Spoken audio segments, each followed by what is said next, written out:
se nós temos uma coisa como Ministério Mevan, nós temos uma coisa muito importante.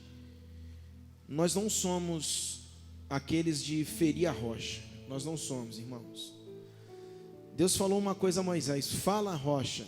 E ele falou a rocha há um instante. E no outro instante ele feriu a rocha.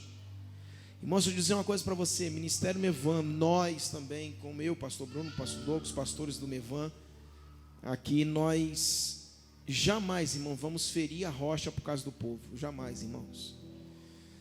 E o nosso cuidado, né, como ministério nacional, internacional, como ministério aqui, congregação local, nós trabalhamos assim, irmãos. Isso aqui é a nossa vida, o nosso alimento. Terça-feira o pastor Lucas esteve aqui na sala de oração, né, falando sobre fé. Hoje nós estamos aqui tentando dar uma aula. Irmãos, não tô satisfeito. Não... É a palavra de Deus, irmãos. Nós não temos mais do que isso para dar. Não adianta que a gente não vai ferir a rocha por causa do povo. Não, mas o povo está insatisfeito, mas o povo quer mais. Eu acho que a palavra de Deus é suficiente. Eu acho, não tenho certeza. Por quê? Porque eu acho que eu já estou em algum lugar aqui que é fora do estudo. Mas deixa eu só dar uma pincelada. Moisés, o povo queria água. E Deus falou, fala a rocha. Ele falou, saiu aquela água. E o povo, ó, tomando de torneirinha, né? Chega mais lá na frente, o que o povo faz? O povo quer água, o povo quer água, está todo mundo desesperado, nós vamos voltar para o Egito. Moisés está olhando para o povo desesperado, querendo água. E Moisés está olhando para a rocha. Moisés vai lá e fere a rocha. Por causa do povo. Porque o povo queria água. Se nós estamos sem água, irmãos, nós vamos ficar até papai mandar. Mas nós não vamos ferir a rocha. Assim é que nós trabalhamos. Amém, queridos? Então o pastor está lá. Eles estão se reunindo justamente para isso, para um destino, né? De tempos em tempos nós vamos tomando direções que o Senhor vai liberando. A visão de Deus, ela é progressiva. Então Deus vai liberando. E graças a Deus se reuniram ontem à noite. E foi bem eficaz, bem interessante a reunião lá. Irmãos, e outra coisa que eu queria falar, ele não está aqui, mas não é porque eu sou irmão de sangue, não. É porque eu sempre honrei os meus pastores. Nós precisamos aprender a liberar ele, irmãos, para aquilo que o Senhor tem. O pastor não veio, não vai, eu também não vou. Então você segue a homens e não a Deus. Amém, irmãos? Deus vai fazer, irmãos. Eu falava com alguns aqui no final de uma aula lá fora. Eu não sei porque eu estou falando isso, mas Deus sabe. E a gente muitas vezes fica sentado na expectativa e olhando, e o pastor não está, e o fulano não está, e o pastor, mas aquele também não está, e aquele ali. Irmãos, como diz lá no Rio, é nós na fita. Se o pastor está viajando, tem outro pastor que não está também, está, sei lá, está em missão, está fazendo alguma coisa, irmão. Sabe o que Deus está falando para você? Ei, toma vergonha, você que é para se levantar. Toma o cajado. Mas nós ficamos o quê? Esperando os pastores. Amanhã, irmão, essa casa vai precisar de muitos pastores. Escuta o que eu estou te falando. E quem é? Se você está escondido. Amém ou não? Glória a Deus. Então nós precisamos, irmãos, aprender a liberar e entender os tempos, discernir os tempos daquilo que o Senhor está fazendo. Amém? Então vamos lá, rapidamente. Aquela questão do pecado, que está lá, pecado é uma expressão idiomática, irmãos. Eu tinha falado até para a irmã que nos perguntou, mas é uma força, quase uma figura de linguagem, uma força na expressão, né? Por ter entregue Jesus, ele vai ter o pecado maior. Judas, falando a Pilatos teria um pecado menor do que o outro que entregou, ou aqueles que estavam no Sinédrio. E existem outras expressões na Bíblia também que falam sobre isso. Isso é uma expressão idiomática, isso significa é do idioma. Isso é uma questão, irmãos. Não existe um pecado maior, um pecado menor para Deus. Diante de Deus, todos vamos sentar no banco do réu, e ali nós vamos ser julgados. O que acontece é, como eu falei, é para a terra. A consequência sim é bem diferente. Amém? É claro que um cara que matou uma pessoa, outro que matou 20, O que matou 20, obviamente, vai ter uma condenação muito maior daquele que matou um. Amém? Mas para Deus só tem um destino: condenação eterna. Acabou, se não se arrepender. Amém? Então Deus não vai. Agora, para a salvação nós temos o galardão, né, irmãos? E aí nós podemos sim amontoar algumas coisas a mais, né? Agora, para a condenação, como eu falei em Apocalipse, o mentiroso, o homicida, eles estão no mesmo pé de igualdade. Amém? Mesmo pé de igualdade. Se você não falar amém, eu estou contigo, eu vou parar, hein? Glória a Deus, eu preciso de receptibilidade. Glória a Deus, eu funciono assim. Se você, eu falo que está no mundo da lua, então eu vou ter que parar. Aleluia. Então, irmãos, isso é uma questão, a gente chama isso de expressão idiomática, uma força. Até porque a transliteração da Bíblia, isso significa que quando a Bíblia ela foi traduzida, nós temos a Septuaginta, nós temos a Vulgata, nós temos o grego e nós temos o hebraico. A antiga aliança, grego e o novo hebraico. Quando isso foi sendo transferido, deixa eu dizer uma coisa para você, irmãos, no português o negócio ficou difícil. Como diz o assembleano, ficou estreito o negócio. Por quê, irmãos? Porque o hebraico, ele é muito rico. Às vezes uma palavra ou uma letra no hebraico significa talvez 3, 4 para a nossa. Na verdade o português ele não consegue, descrever aquilo que o hebraico está transferindo. Nós vamos ver isso aqui nessa aula hoje, algumas coisas. Amém? Então é apenas uma expressão idiomática. Não existe que o cara vai ter ele teve um pecado maior. Isso não existe para Deus. Amém? Pecado está todos em pé de igualdade. Existem consequências. E isso obviamente é bem diferente. Vai ter consequências maiores? Claro que vai, do que outros que... Mas agora, quando se diz em condenação, todos também vão ser condenados na mesma instância. Mesmo que na terra eles tiveram consequências diferentes. Amém, irmãos? Glória a Deus. Podemos começar, irmãos? Deixa eu dizer uma coisa para você. Quando nós falamos de trindade, nós vamos falar sobre a trindade hoje. Aí você fala, pastor, o Pai, o Filho e o Espírito Santo. Eu acho que é a aula mais difícil, irmão. Aleluia. Eu não sei por onde começar aqui, mas vai dar certo. Diga amém. Porque quando a gente não sabe onde começar, Deus sabe. É Deus que começa. Vai se acostumando. Glória a Deus. Amém, pastor? Irmãos, quando nós falamos de trindade, eu não comecei, tá? Quando nós falamos de trindade, nós falamos de algo complicado. Por quê, irmãos? Porque Deus é eterno, ilimitado. E nós viemos no meio dessa eternidade de Deus, nós aparecemos, começamos uma vidinha. Como a gente vai explicar, irmãos, o que é uma trindade? O que é o Pai, o que é o Filho, o que é o Espírito Santo? Amém? Mas vai dar certo. Glória a Deus. Vamos tentar lá. Pai, seja conosco, em nome de Jesus. Abra sua Bíblia, Evangelho de Mateus 28. Você já abriu aí, né? 18, porque nós vamos falar sobre aquela questão do batismo, onde refere ao Pai, ao Filho e ao Espírito Santo. Amém? Então diz assim: Jesus aproximando-se falou-lhes, dizendo: toda a autoridade me foi dada no céu e na terra. Portanto, ide, fazei discípulo de todas as nações, batizando-os em nome do Pai, do Filho e do Espírito Santo. Amém? Então, irmãos, Pai, Filho e Espírito Santo existem, são reais. Está aqui para nós. Houve até uma pergunta na questão do batismo, né? Nós respondemos aqui essa pergunta. Quando nós vamos para o grego, no grego, o original grego, não é o aportuguesado, o original grego vai dizer as 3 expressões no grego.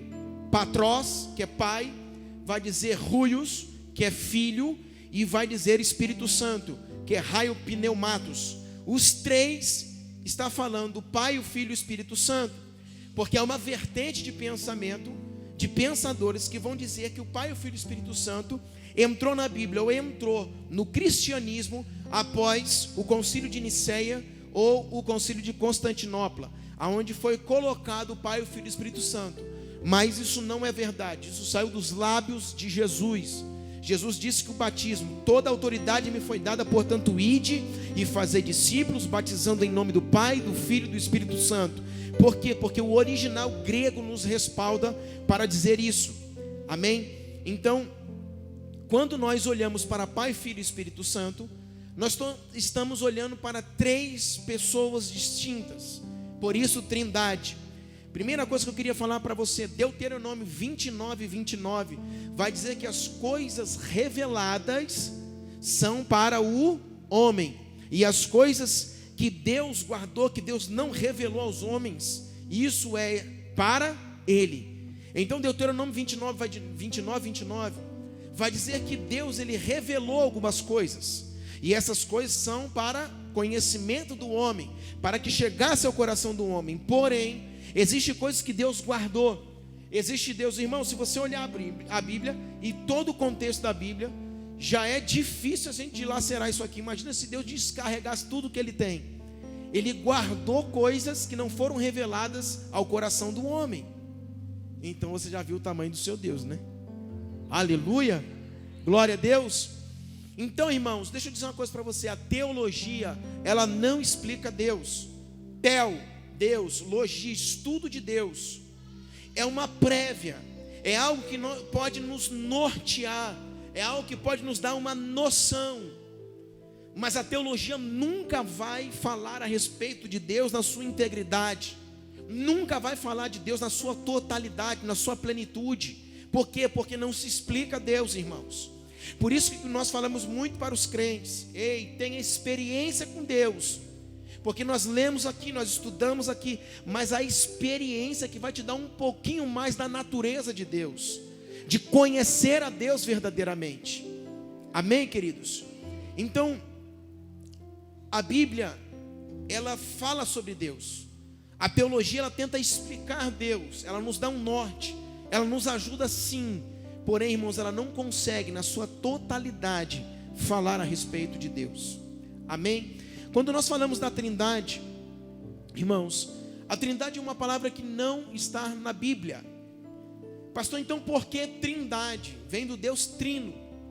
Mas assim como outros nomes, né, não estão na Bíblia, onisciente, onipotente, não está na Bíblia. Você sabia o que não está na Bíblia também?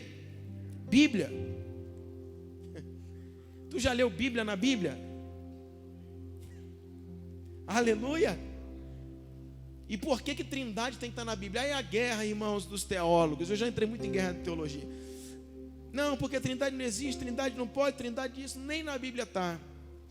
Mas nem a palavra Bíblia, a Bíblia no hebraico significa biblios, que significa biblioteca. Você achava que Bíblia era o quê?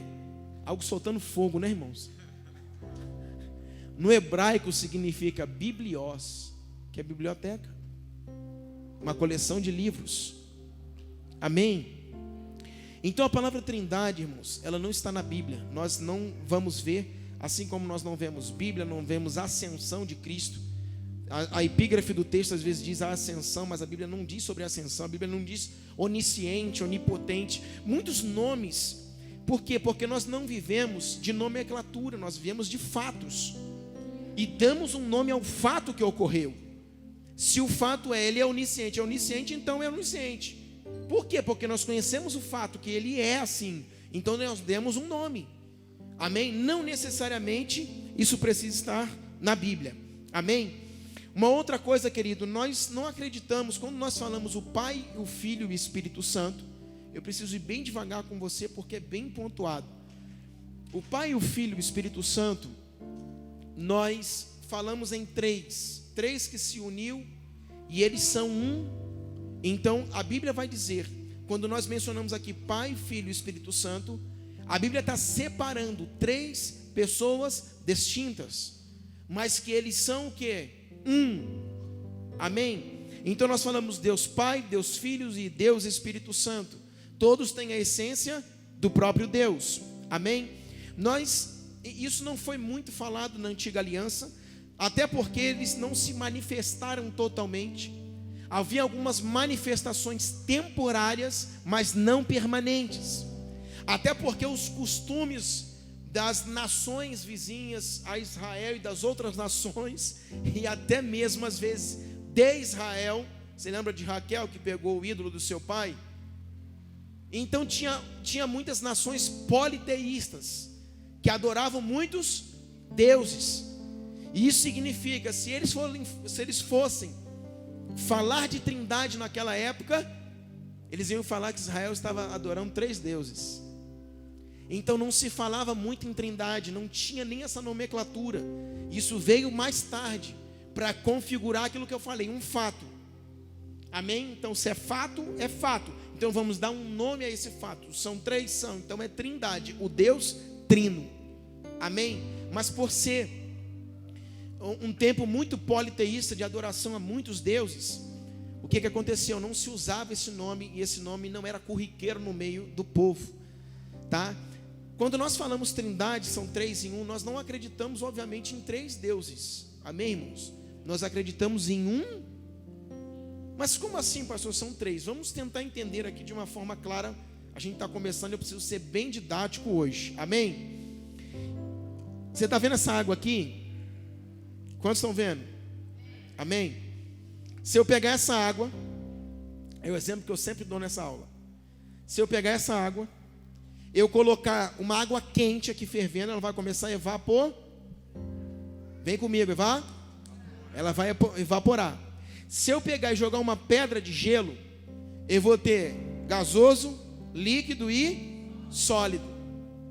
Isso significa o Pai, o Filho e o Espírito Santo, simbolizando que o vapor é o Espírito, simbolizando que a água no seu estado normal é Deus, e simbolizando que a pedra de gelo é o que encarnou, que é Cristo. Amém? Porém, os 3 têm a mesma essência, que é o que? A água. Isso é a trindade. O que a mente humana talvez não consegue explicar, mas isso é a trindade. Eles são 3 em 1, como se fosse o estado líquido, gasoso e sólido. Amém? O tempo, como nós explicamos o tempo? Presente, passado e futuro. 3.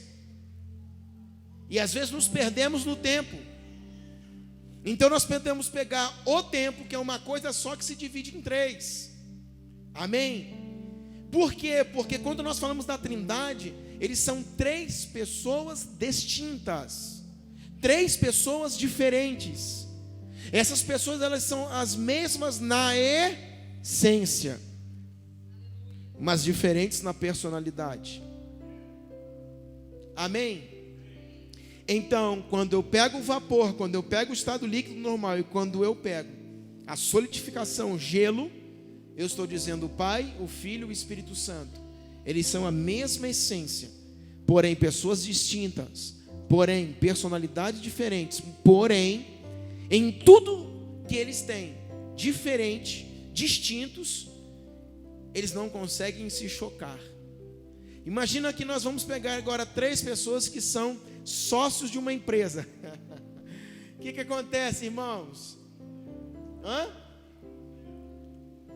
Alguém falou em problema. Existe, irmão, muito problema em sociedade. Cada um quer uma coisa. Aí fica igual o cabo de guerra, cada um puxa para um lado, sim ou não? Não, pastor, minha sociedade nem é assim não, graças a Deus. Você é um ícone no meio de todos. Isso não existe na Trindade. Eles caminham em harmonia, personalidades diferentes. Eu posso falar que exercem funções diferentes, porém eles estão no mesmo propósito, no mesmo caminho, na mesma rota, no mesmo foco. Amém? Então, pessoas distintas, personalidades diferentes, porém a mesma essência. Então, no meio disso tudo, nós não temos como configurar que eles se chocam no pensamento, na ideia e etc. Tanto que lá no livro de João, no Evangelho de João, Jesus falava: eu sou um com o Pai. Ele era um com o Pai. Ele não fazia nada que do céu não recebesse, do que o Pai não falasse. Isso significa, havia uma koinonia, uma comunhão 100% entre eles. Havia não, há. Amém, queridos? Glória a Deus.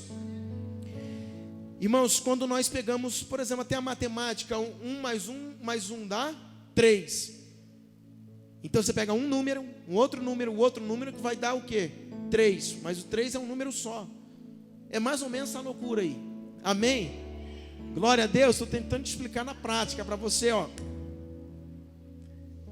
1 mais 1, 3, um número só, que simboliza 3 unidades. É como eu pegar esse copo aqui e colocar dentro dele 3 dados. Dentro aqui vai ter 3 unidades, mas eles são os mesmos, tudo é um dado, eles estão o que? Em unidade, eles são um só. Amém, queridos? É a mesma coisa o numeral. A matemática explica a Deus, muitas coisas explicam a Deus. A própria substância, a ciência explica a Deus. Amém? Os cientistas estão cansando de explicar a Deus, irmão, explicar coisas. Isaac Newton foi um homem que, na verdade, quando ele descobriu a lei da gravidade, a Bíblia já falava sobre a lei da gravidade há muitos anos. Amém? Então, a própria natureza explica a Deus. Abra sua Bíblia em João 15. Projeta aí para mim, João 15:16. Todos eles trabalham em favor do homem, em sincronia. João 15:16. Vós não me conhecestes a mim, mas eu vos escolhi a vós e vos designei para que vades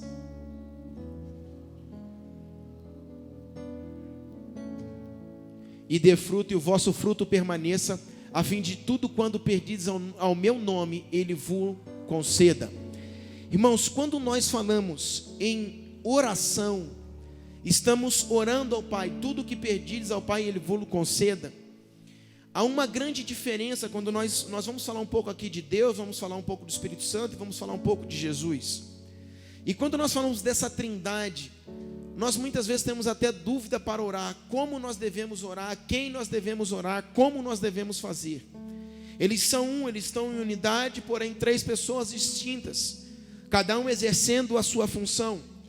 Deus, ele se revelou ao homem, ele veio, na antiga aliança, se apresentou, criou todas as coisas. Logo depois, Jesus inaugurou um tempo de graça, se materializou, encarnou e veio à terra, subindo ao assunto aos céus, enviou outro Consolador, o Espírito Santo, para estar conosco, que veio habitar dentro de nós. Então você vai ver funções diferentes. Deus na criação, Deus se manifestando num todo, Jesus vindo à terra para resgatar o homem, como nós falamos na aula passada, se apresentando à terra, inaugurando um novo tempo com o homem, e o Espírito Santo aqui sendo o consolador, o direcionador, como a Bíblia diz, ele testificaria o caminho, aquele que está dentro de nós. E muitas vezes até na questão da oração, como nós devemos orar, como nós devemos fazer. Irmãos, Benerrim escreveu um livro, Bom Dia Espírito Santo. Esse livro foi campeão de vendas, vendeu muito, ele falando sobre a relação do homem com o Espírito Santo que está conosco hoje. Então nós temos hoje, irmãos, algumas linguagens falando a respeito dessa questão de como nos relacionarmos com a Trindade. Como devemos nos relacionar com Deus, como devemos nos relacionar com o Espírito Santo e como devemos nos relacionar com Jesus. Irmãos, aquele que veio para morrer por nós foi Jesus. A Bíblia diz que só há um intermediário entre Deus e os homens, Jesus Cristo o homem. O que nos liga hoje a Deus foi a morte vicária substituta de Jesus Cristo. Por isso, quando o próprio Jesus disse: quando fordes orar, orareis assim: Pai nosso que estais no céu, santificado seja o teu nome. Ele nos ensinou a orar. Mais para frente ele disse: tudo que pedis em meu nome. Então, unindo a oração do Pai Nosso com a oração que Jesus nos ensinou, tudo que pedires em meu nome, orando ao Pai, vos concedo. Isso significa que a nossa oração é direcionada a Cristo, porque Ele que fez o resgate, Ele que tomou as nossas vidas novamente. Quem morreu na cruz não foi Deus Pai, quem morreu na cruz não foi o Espírito Santo. Por mais que Deus Pai, vamos tentar lá, chegar lá, irmãos. Quando a gente fala que Deus encarnou, irmãos, vamos começar a botar as dúvidas aqui no negócio. Deus encarnou. Foi Deus Pai que encarnou, irmão? Será que Deus Pai tomou a forma de carne?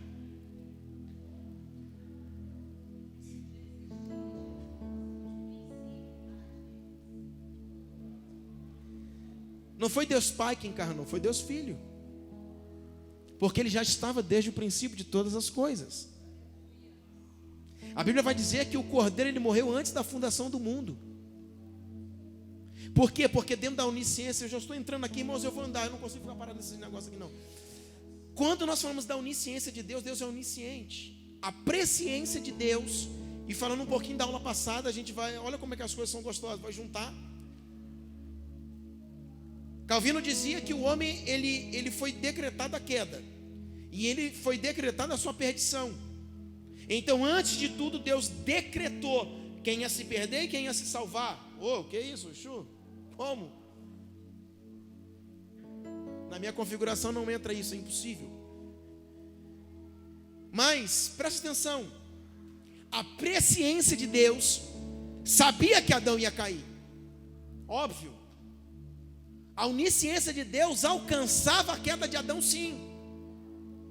A presciência de Deus, antes de sermos gerados, já dizia que nós estaríamos talvez pecando aqui ou acolá. Mas não é por causa disso que Ele faz uma pré-julgamento e diz: você já está condenado. Não, jamais. Deixa eu bater um pouquinho mais em Calvino. Já é outra aula, irmão, esquece a aula passada. A aula passada eu fiz carinho nele, agora mas eu já estou falando de Deus, tá? Já estamos dentro da Trindade. Já falei de onisciência, a gente vai chegar lá. Presciência, a presciência de Deus está dizendo: Adão vai cair. Fez Adão, está lá bonitinho, está dentro do Éden, botou nome nos animaizinhos, está lá. Fazer uma adjuntora, opa, Adão, olha, maravilha, glória a Deus, pá, tá. Deus fala: mas tu vai cair, cara. Já estou vendo. Por quê? Porque a presciência de Deus já dizia que ele ia cair. Sabia que ele ia cair. Mas não é por causa disso que Ele determinou a perdição de Adão. Antes de ele cair, fala: não, esse cara aqui eu já decreto a perdição dele. Não tem como, impossível. Amém? Glória a Deus. Então, irmãos, quando nós estamos falando da oração, a quem orar, a como fazer, falei aqui na aula de batismo que nós batizamos em nome do Pai, do Filho e do Espírito Santo. Sim ou não? Batizamos em nome do Pai, do Filho e do Espírito Santo. Isso é batismo, porque assim Jesus disse. Mas quando o nosso devocional e oração é a Jesus Cristo: Pai, em o nome de Jesus. E não é em nome do Pai, do Filho e do Espírito Santo. Não, está errado. É Pai. Lembra que ele disse: quando fordes orar, orai, Pai nosso que estás nos céus. Ele não está dizendo para você pedir ao Pai, Ele está dizendo para você se referir ao Pai pedindo ao Filho. Ele está dizendo para aquele que vai intermediar a sua oração é o Filho. Então, Pai, você vai acabar pedindo Pai, pedindo ao Pai por intermédio do Filho, melhor dizendo. Amém? Pai, em o nome de Jesus. Pai, em o nome de Jesus. O livro do Benihim, Bom Dia Espírito Santo, foi um excelente livro, explodiu. Só com aquele livro ele ganhou 7 milhões de reais. Você sabia disso? Só com aquele livro, Bom Dia Espírito Santo. Porque um dia foram entrevistar Benihim e falaram assim: aonde estão os 3 milhões que você ganhou? E fez assim. Ele falou: os 3 milhões você está perguntando? Por que você não pergunta aonde estão os outros 7 milhões que só um livro meu me deu? Aí o repórter ficou assim, ó. Por quê? Porque o livro explodiu. Mas era uma fase da igreja, que a igreja descortinou um pouco para a igreja o Espírito Santo. Por quê? Porque Jesus subiu ao assunto aos céus e agora o Espírito Santo está em nós. Mas a nossa oração continua não sendo ao Espírito Santo. Por quê? Porque o Espírito Santo já tem uma função em nós. Ele geme com gemidos inexprimíveis. Ele vem ao homem e ele convence o homem do pecado, do juízo e da justiça. Irmão, já fui para trás, fui para frente, mas a gente vai dar certo. Aleluia. Então convence o homem do pecado, do juízo e da justiça. Essa é a função dele. A função dele é trabalhar em nós. A função dele é apontar Cristo. Está no Evangelho de João. Ele vai testificar o caminho. Esse caminho é Jesus. Esse é o trabalho do Espírito Santo. Mas quando for orar em o nosso devocional e pedindo alguma coisa, Pai, em nome de Jesus. Essa é a forma correta da oração. Por quê? Porque entramos no meio da trindade. Você fala, existe o Pai, existe o Filho, existe o Espírito Santo. Existe até pessoas demais. É quem ora, o que eu faço? Para que 3? Amém? Mas nós temos que aprender que cada um, irmão, está no seu devido lugar, atuando e fazendo a sua função. Amém? Vamos avançar um pouquinho. Deuteronômio 6:4 vai dizer assim: ouça, Israel, o Senhor teu Deus é o único Deus. O Senhor teu Deus é o único Deus. Quando nós olhamos para isso aqui, se você chegar para um judeu e falar sobre trindade, ele te bate. O judeu não acredita no Pai, no Filho e no Espírito Santo, a não ser se for um judeu messiânico, que já aceitou a Jesus, como tem o movimento Judeus para Cristo, que já tem, irmãos, muitos judeus convertidos a Jesus. Amém? E esse era um dos motivos que Jesus batizava em Atos dos Apóstolos. Jesus estava batizando, Atos dos Apóstolos está falando de uma congregação de judeus. E quando ele fala, eu batizo em nome de Jesus, não é porque que Pedro, por exemplo, estava fugindo da ordenança de batizar em nome do Pai, do Filho e do Espírito Santo. É que sobre a autoridade de Cristo, estava dizendo aos judeus, ei, aquele que morreu e ressuscitou, ele é o Messias, e sobre o poder dele, seja batizado em nome do Pai, do Filho e do Espírito Santo. Mas eles mencionavam o nome de Jesus, por quê? Para que os judeus se lembrassem que Yeshua, que Jesus existia, e que Jesus era o Salvador. Amém? Então quando nós olhamos para esse dito aqui de Deuteronômio 6:4, ouve, ó Israel, o Senhor teu Deus é o único Deus. É uma crença judaica. Existe um Deus e ponto final. Judeu não acredita na trindade. Mas, irmãos, preste atenção. Quando nós vamos para o original, no hebraico, a palavra aqui, o único Deus, é Had. O som de H no hebraico tem o som de R, Errad. Errad significa uma pluralidade. Quando nós olhamos Israel, ouve, ó Israel, o Senhor é o único Deus. Aqui único é Errad, unidade plural. A Bíblia está dizendo um Deus plural. Isso significa um Deus plural em uma mesma palavra no hebraico.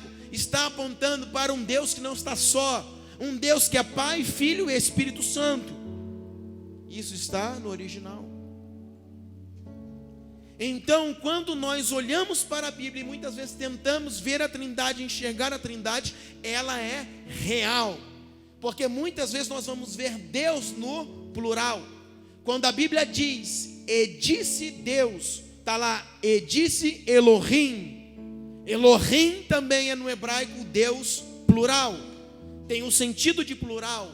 Eloá, Deus no singular. Elohim, plural. Então, quando Deus está dizendo, e disse Deus, eu estou falando de plural.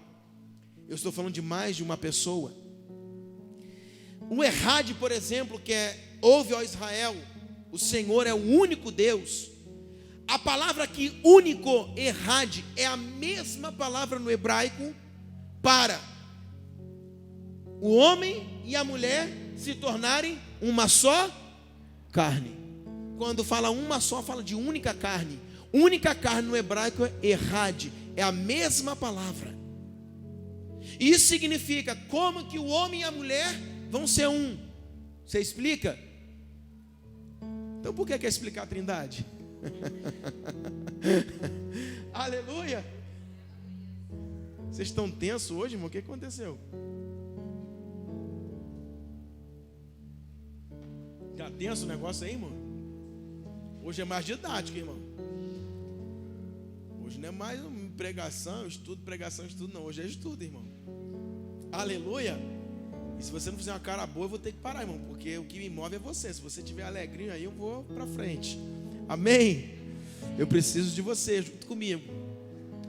Então, o único Deus, irmãos, errar é a mesma palavra para o homem e a mulher se tornarem uma só carne.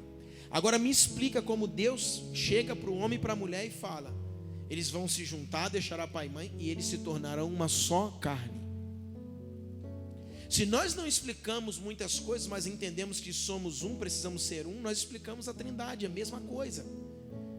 Quando fala: ouve, ó Israel, o teu Deus é o único Deus, único, errade, isso significa um significado plural.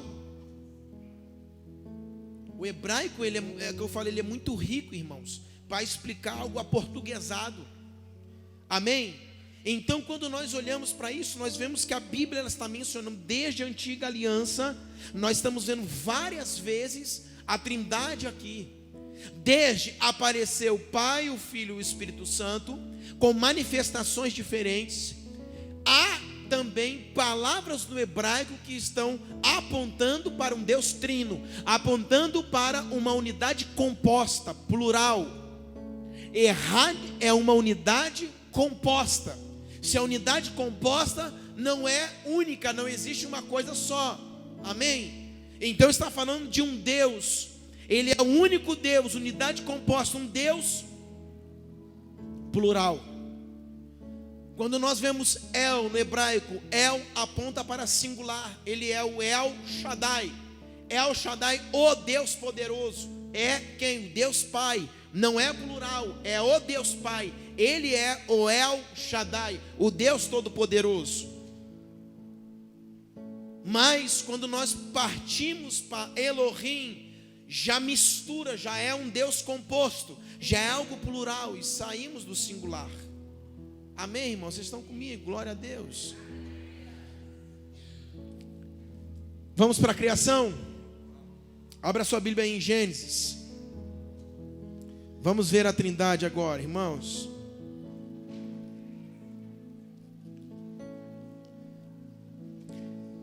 No princípio criou Deus os céus e a terra. No original, no princípio criou Elohim. Quem é Elohim? Deus no plural. Eloá, Deus singular. Elohim, Deus plural. Então, se é Deus plural, irmão, já está falando que não é apenas Deus Pai. No princípio, o Pai, o Filho e o Espírito Santo criou os céus e a terra. Alô? Amém? A terra, porém, estava, no hebraico, se encontrava. Deus não criou nada sem forma e vazio. Ela estava, ela se encontrava sem forma e vazia. E havia trevas sobre a face do abismo, e o Espírito de Deus pairava sobre a face das águas, se movia sobre a face das águas. Então, primeiro Elohim, um Deus plural, aparece lá no princípio, criando, a palavra bara, criou. A terra, porém, estava sem forma e vazia, havia trevas sobre a face do abismo, e o Espírito de Deus, olha aqui o Espírito Santo, estamos falando de Trindade. O Pai no plural já está apresentando a criação, mas diz que o Espírito ele se movia sobre a face das águas. E disse Deus: haja luz, e houve. Para aí.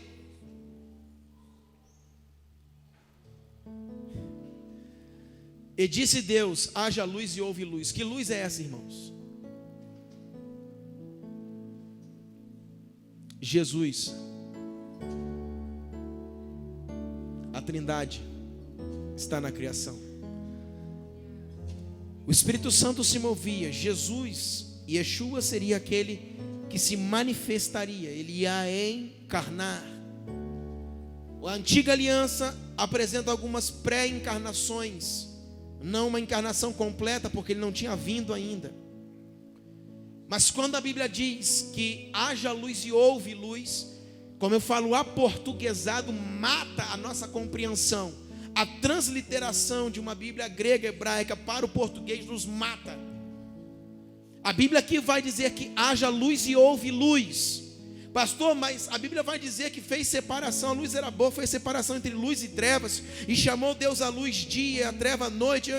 Mas não estou entendendo.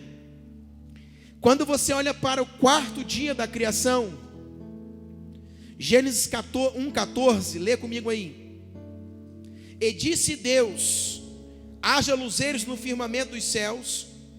Luzeiros, está falando de luz, para fazerem separação entre dia e noite, e sejam ele para os sinais e para as estações, para dias e anos. 15. E seja para luzeiros no firmamento dos céus, para alumiar a terra. E assim se fez. E fez Deus os 2 grandes luminares, ou luzeiros, o maior para governar o dia e o menor para governar a noite. Isso significa sol e lua. E fez também as estrelas, e os colocou no firmamento dos céus para alumiarem a terra, para governarem o dia e a noite, e fazerem separação entre luz e trevas. Como que Deus ia criar a luz 2 vezes? Quando ele diz aqui, haja luz e houve luz, fez separação entre luz e trevas está com letra maiúscula, no versículo número 3. Quando você vai para o versículo 14, é onde Deus realmente criou os luminares, para alumiar a terra, para iluminar a terra, os 2 grandes luminares, que é sol e lua e estrelas, e para governar o dia e a noite, ele fez separação novamente, ou melhor, ele fez de fato aqui a separação entre dia e noite, entre luz e trevas, com letra minúscula. Tem muita gente olhando para a Bíblia, tão encocado. Isso é a Trindade no princípio de todas as coisas. Irmãos, eu estou bem devagar nessa aula, eu estou freado, irmãos, porque eu não posso acelerar. Porque essa aqui é a aula mais difícil que tem. Se você está cansativo, irmão, você vai perder. Ela é pausada. Aleluia. Pastor, então Deus estava criando Jesus? Não. Jesus já existia, ele estava manifestando, apresentando na criação Cristo. Por quê? Porque ele subsiste desde todas as coisas para todo sempre. Jesus, ele é o Pai da eternidade, então ele é eterno, ele não foi criado aqui. Quando diz haja luz, é a forma, é idiomático, é a forma, a expressão. Amém? Os grandes luminares, os luzeiros para alumiar a terra, aonde que estava? 1:14, que aí ele começa a realmente fazer a separação do dia e da noite. Ele vai pegar a lua e o sol, ele vai pegar as estrelas, ele vai separar, aqui vai ser dia e aqui vai ser noite. Amém? Então em Gênesis capítulo 1, verso 3, e disse Deus, haja luz, e houve luz, e viu Deus que a luz era boa, e fez separação entre luz e as trevas, e chamou a luz dia e as trevas noite. No primeiro dia ele está mencionando Cristo, ele está dizendo, Cristo está comigo, ele está na criação. Por quê? Porque tudo começa a partir de Cristo. A nossa vida começa a partir de Cristo. Pastor, mas a nossa vida não começa a partir de Deus? Não. Nascemos de Cristo. Porque quando Deus fez o homem, lembra-se, o Kohen Gadol, o sumo sacerdote, ele entrava no Santo dos Santos, no Santíssimo Lugar, e lá havia o propiciatório, e ele aspergiu o sangue do animal, para encobrir o pecado do povo. Então em Deus, desde a antiga aliança, o nosso pecado era encoberto e não apagado. Estávamos debaixo ainda de uma condenação, porque o nosso pecado apenas tinha sido encoberto. Isso significa que era algo momentâneo. É como você jogar uma capa sobre uma pessoa, ela está ali, tá, mas a hora que você tirar a capa, ela está descoberta novamente. Você está entendendo?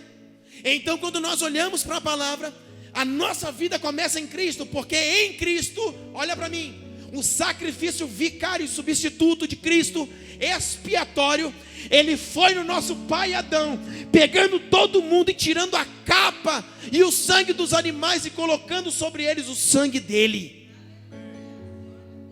É retroativo.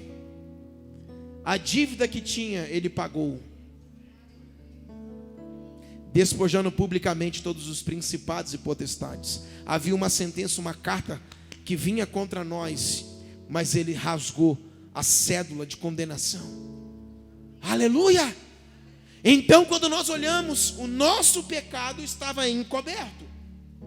A partir de Cristo, então, no dia 1º, o Pai está dizendo: eu estou aqui, nós estamos criando. O Espírito de Deus está se movendo sobre a face das águas, está se movendo sobre aquilo que vou criar, aquilo que estou criando. Mas deixa eu dizer uma coisa para vocês, ei, a luz do mundo está aqui, ó. Tudo começa a partir dele, porque não era o Deus Pai que ia morrer na cruz, era o Deus Filho. Ele seria aquele pela qual ia ser crucificado e pagaria os nossos pecados, rasgaria a sentença que viria contra nós. Você está encucado ainda? João capítulo 1, vai comigo.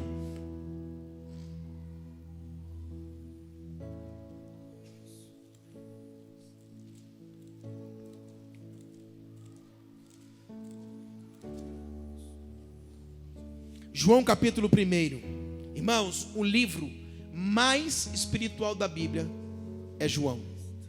O Evangelho de João é o livro mais espiritual da Bíblia, e se discerne pelo Espírito, irmão. A Bíblia vai dizer, a partir do 4: a vida estava nele, e a vida era a luz dos homens. A luz resplandece nas trevas, e as trevas não prevalecerão contra ela. Houve um homem enviado de Deus, cujo nome era João. Ele veio como testemunha para que testificasse a respeito da luz, a fim de que todos virem a crer por intermédio dele. João, ele não era luz, mas veio para que testificasse da luz, a saber, a verdadeira luz, que vinda ao mundo ilumina a todo homem. Ele fez separação ali, ele estava separando luz e trevas. Aleluia. Aqui a Trindade, por mais que ele criou, Deus criou, isso significa Elohim, plural, a configuração de um Deus plural, criando os céus e a terra. O Espírito Santo está ali, aparecendo, pairando sobre a face das águas. E no 3, a luz do mundo, que alumia todo homem, está sendo manifesta para que todo homem conheça que ele estava no princípio de todas as coisas. Ele estava com Deus, e ele é o Pai da eternidade. Ele não tem começo nem fim, ninguém o criou. Ele está aqui, é apenas uma manifestação, é apenas dizendo que ele está presente na criação. Amém? Glória a Deus. Continuando, quando nós olhamos Gênesis 1:26, e disse Deus: façamos o homem. A palavra façamos, ele não diz eu vou fazer, singular, ele disse façamos, plural. E a questão de façamos mostra a unidade da Trindade. Ele está dizendo: nós vamos fazer, façamos nós. Isso significa vamos iniciar a criação, vamos juntos. Amém? A unidade da Trindade. O homem, façamos o homem à nossa imagem, conforme a nossa semelhança. A Bíblia está dizendo que nessa questão, quando Deus está falando da essência, conforme a nossa imagem, conforme a nossa semelhança, Ele está falando que o homem seria criado a partir dele. Amém? E disse Deus, e disse Elohim, façamos o homem, plural, estamos juntos, Vamos o que? Fazer a nossa imagem conforme a nossa semelhança. Está dizendo de essência, a essência de Deus criando o homem. Então, quando nós começamos a olhar, irmãos, a antiga aliança, começamos desde a criação. Como eu falei aqui, que o Cordeiro, ele morreu antes da fundação do mundo. Por quê? Porque pela presciência de Deus, Deus já é ciente de tudo. Não é porque que Deus é ciente de tudo que Ele vai decretar algumas coisas. Por quê? Porque as pessoas sempre perguntam, pastor, mas por que Deus permitiu que Lúcifer pecasse? Porque Deus não fez nenhuma criatura robô programada para obedecê-lo. Não. Livre-arbítrio diz respeito a uma escolha. Amém? Por isso que nós falamos naquela aula, predestinação. Tem um destino, se eu tenho um predestino, se eu estou destinado já à perdição, eu não tenho livre-arbítrio. Isso não pode, eu tenho livre-arbítrio. E a minha conduta, a minha escolha vai dizer para onde eu vou, qual será o meu destino. Amém? Glória a Deus. Então, irmãos, desde o princípio nós estamos vendo a manifestação da Trindade, a Trindade aparecendo. A Trindade é uma doutrina, a doutrina da Trindade é uma realidade no nosso meio, aonde ele vai aparecer em várias partes da Bíblia. Nós temos, irmãos, a Trindade aparecendo aqui na criação, a Trindade aparecendo na criação do homem, quando fala aqui, e disse Deus, e disse Elohim, no plural. A Trindade vai aparecer na morte de Jesus, na ressurreição e na inspiração das Escrituras. Então a doutrina da Trindade, por mais que alguns não creem, por mais que é difícil de compreender, a amplitude da dificuldade, ou talvez da complexibilidade, não faz com que a gente venha descrer, irmãos. Amém? Por quê, pastor? Porque assim, irmãos, quando eu falei aqui, a gente tem coisas que a gente não consegue explicar dentro da nossa realidade, dentro da matemática, dentro disso, dentro daquilo, dentro da ciência, dentro da física, não se explica. Como a gente vai querer colocar Deus dentro de um pacote? Quando nós falamos de eternidade, começo e fim, não existe. Então é um Deus que subsiste para sempre, é um Deus autossuficiente, autoexistente. Isso significa, se Ele é esse Deus, como nós que fomos criados por Ele, vamos agora tentar explicá-lo. Mas a verdade, há uma realidade escrita aqui. Errad, lembra? Único Deus. Não se esqueça disso. A mulher e o homem são um. Amém? Então nós acreditamos na Trindade. A Trindade, ela existe desde o princípio, desde a criação. Ela está presente, ela está se manifestando, ela está fazendo o que? O seu papel e a sua função. Na inspiração das Escrituras, a Trindade ali aparece no batismo de Jesus, na sua ressurreição vai aparecer. Então nós vemos em várias partes da Bíblia a Trindade aparecendo. Amém, irmãos? Glória a Deus. Irmãos, vamos falar um pouquinho de Deus. Estamos falando da Trindade. Mostrei para vocês aqui, nós vamos mostrar um pouco mais. Mas vamos falar um pouquinho de Deus. Irmãos, Deus, quem é Deus? Uma boa pergunta. Quem pode levantar a mão aqui e falar quem é Deus para mim?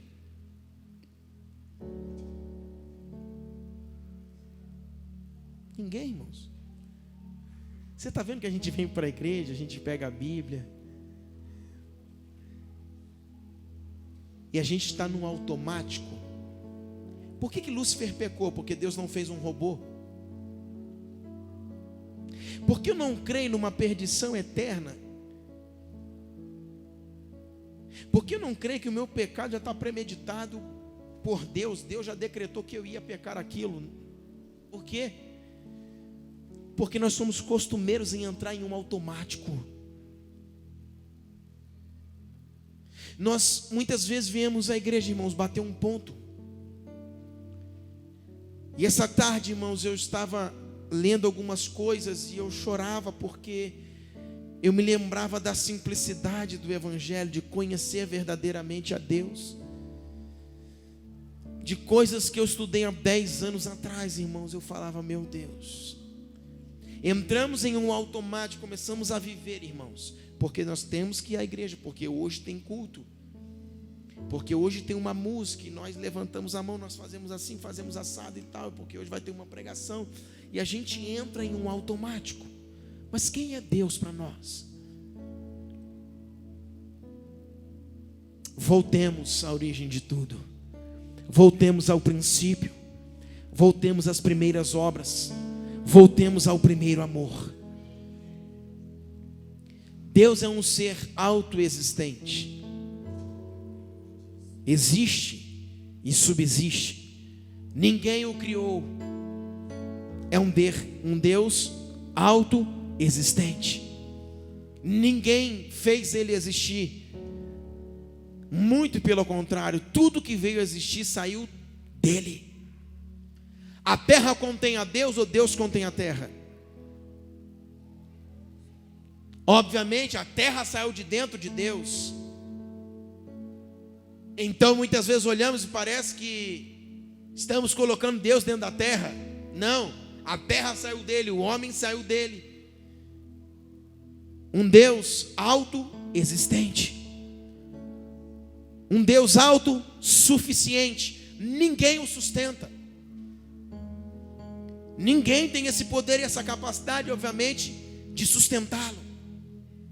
Ele é um Deus autoexistente e autossuficiente. O que mais, pastor? Quem é Deus? Deus, ele se move, irmãos, em algumas qualidades que vão dizer quem ele é. Essas qualidades nós chamamos de atributos. São qualidades que Deus tem que o distingue de qualquer outra pessoa. Qual é a diferença minha para Deus? Qual é a diferença tua para Deus? Os atributos. Isso significa as qualidades que distinguem ele de qualquer outra pessoa. Essas qualidades podem ser quanto à sua natureza, ou quanto à sua personalidade, quem ele é. Então quando nós olhamos para Deus e nós oramos, Deus, em nome de Jesus, Deus, mas quem é esse Deus? Temos noção da sua grandeza, da sua pré-existência, pré-suficiência, detentor de todas as coisas, aonde diz que contém os mares na palma de suas mãos, a terra é o estrado dos seus pés. Isso significa, ele detém o universo, tudo partiu dele, saiu dele.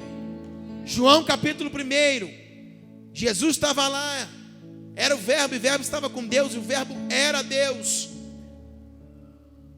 e tudo veio a existir por meio dele. Tudo veio a existir por meio dele. É bom relembrar essas coisas, é vibrante. Aleluia. Irmãos, quanto à sua natureza, que fala da aparência de Deus. Deus é espírito, sabemos disso. Deus, ele não tem uma forma física. Deus é espírito. Pastor, é claro. Tá, então por que na Bíblia vai dizer que a boca de Deus disse? Deus tem boca?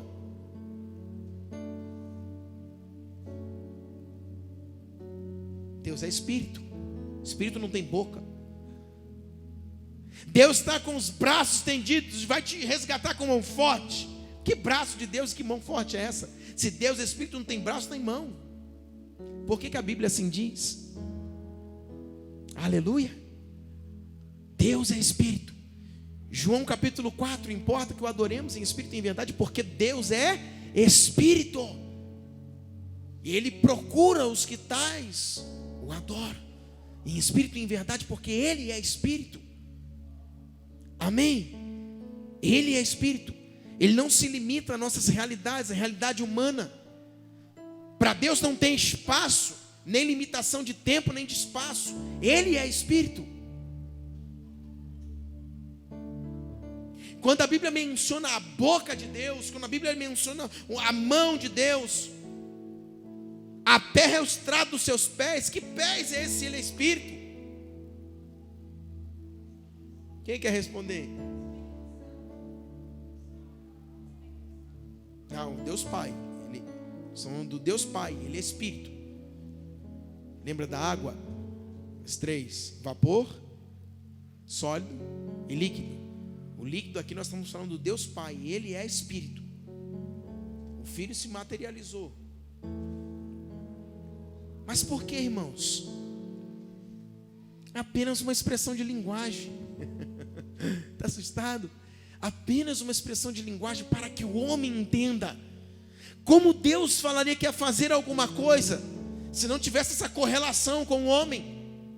A Trindade existe, tudo subsiste por meio dele, para uma coisa, o fim, o homem. Se Deus não se igualar na sua linguagem com o homem, como Deus ia falar com o homem? Como Deus ia se relacionar com o homem? Uma figura de linguagem. Mas ele é Espírito, ele não tem boca. Soprou sobre as narinas de Adão. Como que Deus soprou? Deus não tem boca, irmãos. Aleluia! Então, pastor, mas é muito simples, irmão. É simples, mas ao mesmo tempo é uma bênção. E nós não estamos aqui estudando uma letra, nós estamos estudando uma prática. Porque domingo, quando você vier ao culto, você vai saber com quem você está falando, com quem você está se relacionando. O pastor sempre diz que essa escola é uma escola prática. Nós precisamos trabalhar fundamentos práticos da vida. E eu não estou falando de uma teoria, porque só da criação existem 6 teorias, com 6 linhas de pensamentos diferentes. E eu não quero falar da linha A, linha B, linha C, eu não quero saber disso. Eu quero saber de uma coisa, que aquilo que está escrito e da forma que Deus tem revelado a nós, venha surtir um efeito e uma prática na nossa vida. Aleluia! Deus é Espírito. Deus é fonte de vida. Ele existe. Além dele gerar vida, como gerou para Adão, como gerou para nós, Ele existe. Ele é fonte de vida e existe. Hebreus 11:6 vai falar sobre isso. Personalidade. Deus tem personalidade. Deus sente. Deus vê. Amém? Deus escolhe. Deus se relaciona. Deus tem personalidade. Por quê? Porque como Ele ia se relacionar conosco se não tivesse a sua personalidade? Obviamente diferente do homem, mas tem personalidade. Amém? Deus é infinito. Pastor, então por que a Bíblia diz que Ele é o alfa e o ômega, o princípio e o fim? Se é princípio, se é fim, então tem começo, tem fim. Deus é infinito, sim ou não? Sim. Por que Ele é o alfa e o ômega então? Quando diz alfa e ômega, está falando Ele é o começo de todas as coisas. E não está dizendo que um dia Ele teve começo. Você consegue me entender, irmãos? Eu estou rindo porque eu estou sendo muito ministrado.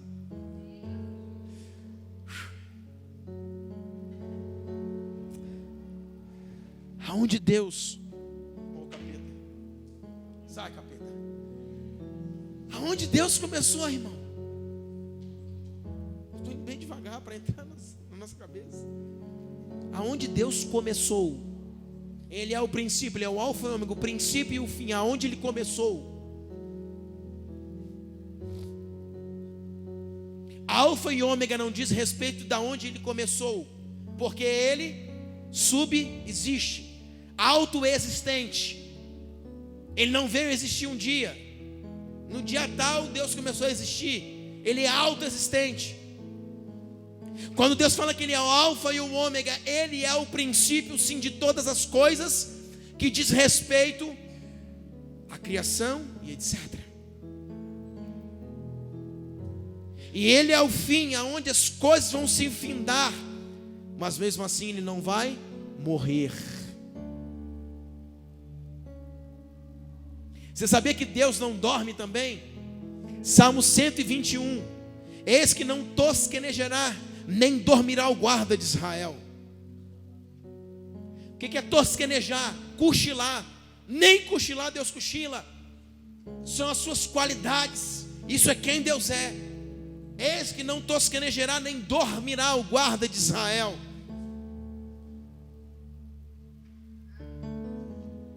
Aleluia. Deus não dorme. Enquanto nós descansamos, Ele trabalha ao nosso favor. Assim diz a Bíblia.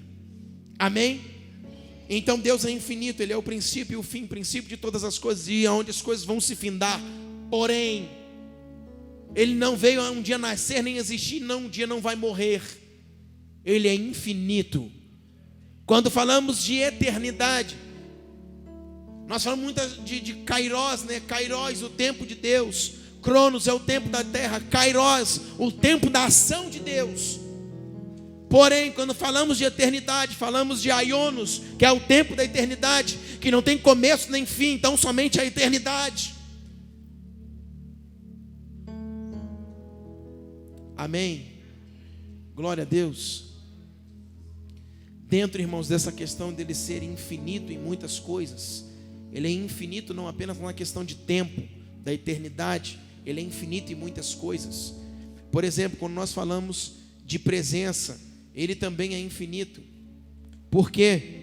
Porque Ele é presente em todos os lugares ao mesmo tempo. Salmo 139 vai declarar isso. Se subires ao mais alto, se desceres, se fugir, se for para cá, se for para lá, ali eu estarei. Salmo 139 reporta a onipresença de Deus. O que é onipresença? Que Ele é presente em todos os lugares ao mesmo tempo. Pastor, qual é a diferença de Deus do diabo? Ah, sim, tem uma grande diferença. Deus é presente em todos os lugares, porém, Satanás não é. Por quê? Porque não é onipresente. Então Satanás, quando Deus está se manifestando, Satanás pega a terça parte dos céus que caiu com ele, uma cambadinha, e manda lá para o Mevan. Vamos tentar parar alguma coisa, mas outro avivamento começa lá. Aí Satanás pega um pouco aqui, manda para lá, e outro pega, e ele fica todo correndo. E Deus fala: eu estou em todos os lugares ao mesmo tempo. Enquanto o nosso adversário não é inimigo, porque a Bíblia diz, manda você amar os seus inimigos. Satanás não é o nosso inimigo, porque senão você tinha que amar Satanás. Satanás é o nosso adversário. Enquanto o adversário nosso de Deus está correndo de um lado e para o outro, pegando as suas miríades, as suas legiões, e levando para um lado e para o outro, Deus fala: eu estou presente e tenho e detenho o governo de todas as coisas. Aleluia. Ah, meu Deus, sabe o que isso me lembra, irmão? Me lembra do meu primeiro amor, quando nas madrugadas eu virava a noite estudando essas coisas. Meu Deus do céu, foram noites e noites e dias estudando. Deus nos faz voltar a muitas coisas, irmãos. Isso é lindo. A grande diferença é que Deus é onipresente. Ele está presente em todos os lugares ao mesmo tempo. Se a terça parte dos anjos caiu, um terço caiu. Então a questão é que Deus, Ele tem 2/3 ainda. Além de ser onipresente, está presente em todos os lugares, Ele dá ordem, Salmo 91, aos seus anjos, não é você. Senhor, manda um anjo. Essa é a oração correta. Você não dá ordem ao anjo, quem dá é Deus. Ele dará ordem aos seus anjos. Você pede a Deus que Ele ordena aos anjos. Isso é o correto, porque você não manda em anjo, você pede ao Pai. Amém? Estamos numa escola e já vamos falando de tudo. Quando eu estou olhando para Deus, Deus está em cima de um trono, e Ele é onipresente. Além de ser onipresente, Ele dá ordem aos seus anjos. Quantos anjos? 2/3 que ficaram no céu. Então um Deus onipresente está combatendo com Satanás, que não é onipresente e que tem só 1/3 posicionado sobre a terra. Por que estamos perdendo essa guerra, Mário?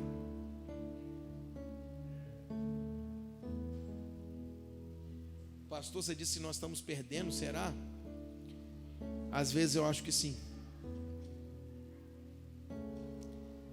Mas por quê? Por causa de Deus? Não. Por causa da nossa parte. Estamos hoje numa escola prática e muitas vezes não conhecemos. E se conhecemos, não tomamos posse disso para viver essa vida. Eu nunca me esqueço um dia que eu vim aqui, eu estava no Rio, eu vim para cá numas primícias, e eu ministrei num dia à noite, e o meu irmão falou assim para mim: cara, hoje você foi mestre, eu não entendi. E ele foi pregar num café domingo pela manhã, e o bicho estava esquentado, e ele desceu, eu falei: cara, e hoje você foi profeta, o que está acontecendo? E naquele dia ele mencionou uma expressão, ele falou assim: nós estudamos sobre rainha dos céus, principados, potestades, Leviatã, Astarote, Asmodeus, e assim vai. Nós sabemos muitas vezes a configuração dos demônios, a hierarquia e tudo, mas muitas vezes não conhecemos o Deus que temos. E aquela manhã foi poderosa. Sabe o que significa? Estamos muitas vezes preocupados com Satanás, a sua hierarquia, como trabalha e como faz.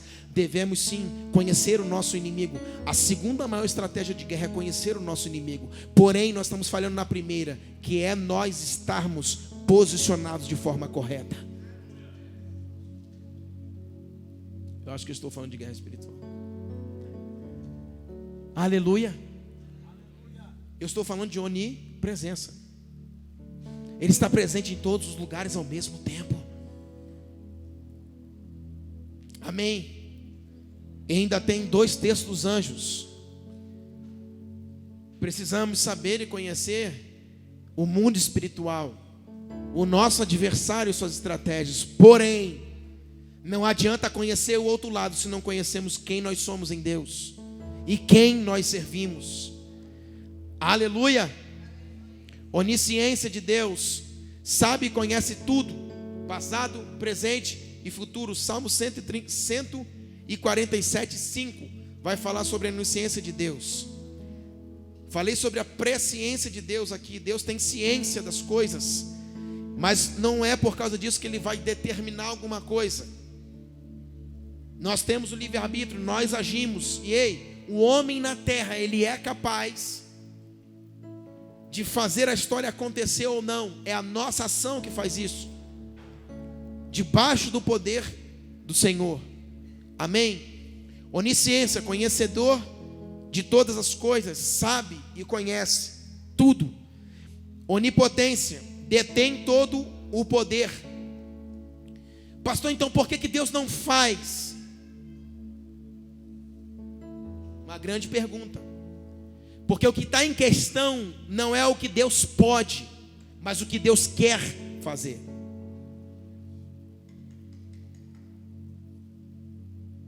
Se Ele é o El Shaddai, o Todo-Poderoso, e detém, é onipotente, todo poder, há uma detenção de Deus no poder.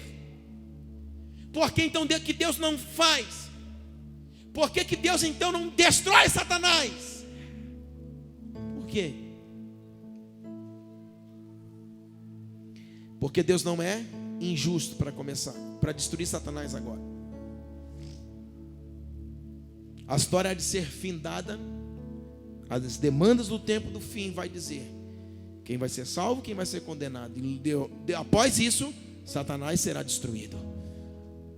Passará o milênio, e aí uma questão escatológica, e Satanás será destruído. Mas por que Deus não faz agora? Ele está fazendo tanto mal porque Deus não é injusto. Deus te deu livre-arbítrio para você caminhar sobre a terra, ter as suas escolhas, decisões e atitudes. E hoje você é que governa isso. Então Ele é onipotente, detém todo o poder. Porém, o que ficamos perguntando: mas por que Deus então não faz nada lá na Síria? Por que Deus não faz nada na Nigéria? Por que Deus não faz nada na África?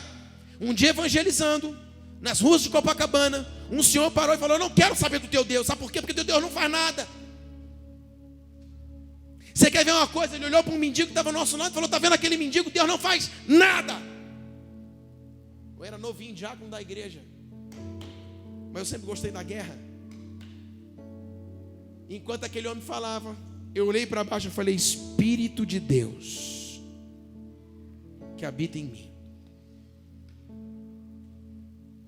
fala comigo agora e me dá uma resposta para esse homem. Eu preciso de uma resposta. Aquele homem me pegou, irmãos, me encurralou. Um senhor, Ele falou: teu Deus não faz nada, por isso que eu não vou à igreja, não sirvo o teu Deus. Irmãos, Deus me deu uma... Eu falei: deixa eu dizer uma coisa para o senhor, com todo respeito. O senhor já aceitou a Jesus como o Senhor e Salvador da sua vida? Não. Eu falei: o senhor já aceitou? Não. Tudo que estava perdido foi resgatado em Cristo. E em Cristo nós temos direito de uma nova vida. O meu Deus fez tudo sim. Ele fez uma coisa: Ele pegou o Filho, enviou à terra para morrer numa cruz, para que nós resgatássemos a todos quanto querem.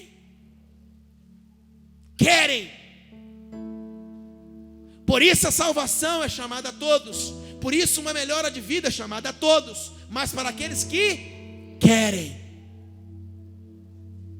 Onipotente, tem poder, tem para qualquer coisa, para tudo. Porventura haveria alguma coisa difícil para Deus? Haveria alguma coisa impossível para Deus? Não. Por que Ele não faz? Porque o que está em questão não é o que Deus pode. Ele pode tudo. O que está em questão é o que Ele quer fazer. Deus, por que você não faz? Porque eu não quero agora. Por que eu não quero? Porque não é o tempo, porque não é a minha vontade. Não é a questão da onipotência, não é a questão do poderio. Entrei numa igreja um dia para pregar, estava assim: Deus tudo pode. Eu falei: realmente. Só que tem muita coisa que Ele não quer.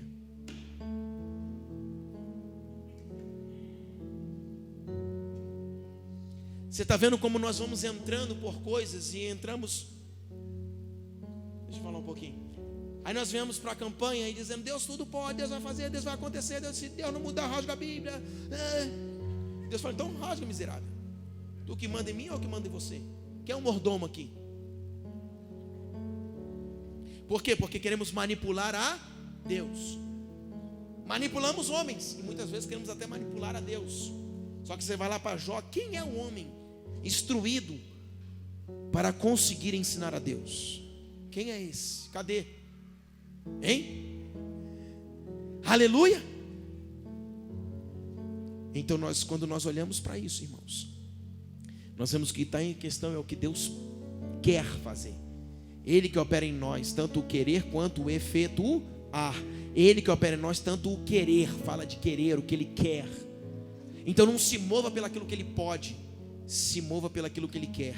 E aquilo que Ele quer diz respeito à nossa vida, a nossa, como o pastor estava falando aqui, a nossa aprovação. Amém? Vamos caminhar por causa do horário. Deus é eterno, irmãos. Tem umas coisinhas aqui para a gente falar, mas vamos lá, tá bom? Você vai me ajudar?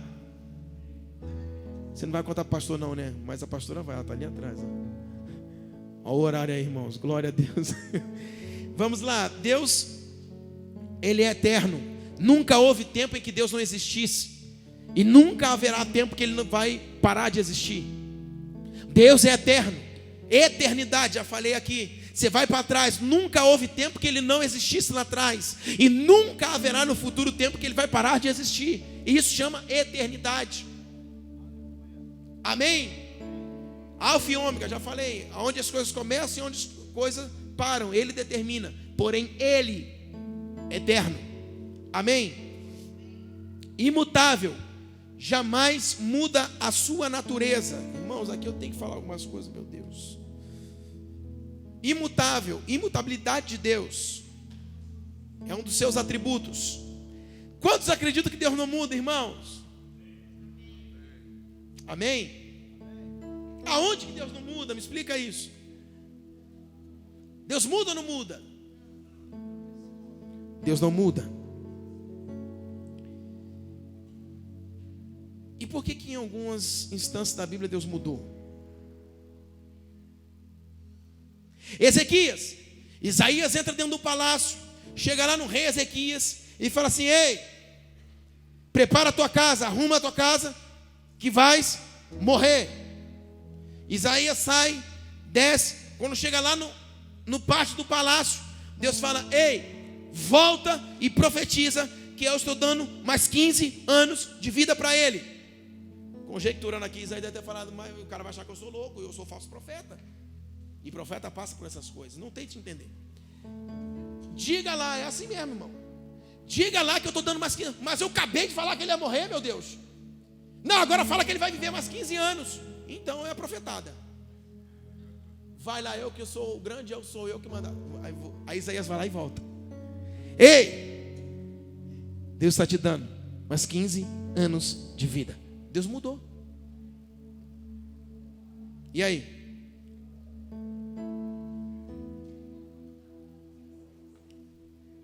Fala, pastor Lucas. Deus mudou, não mudou. Quem falou? Cadê? Ah, foi você. Você não pode falar.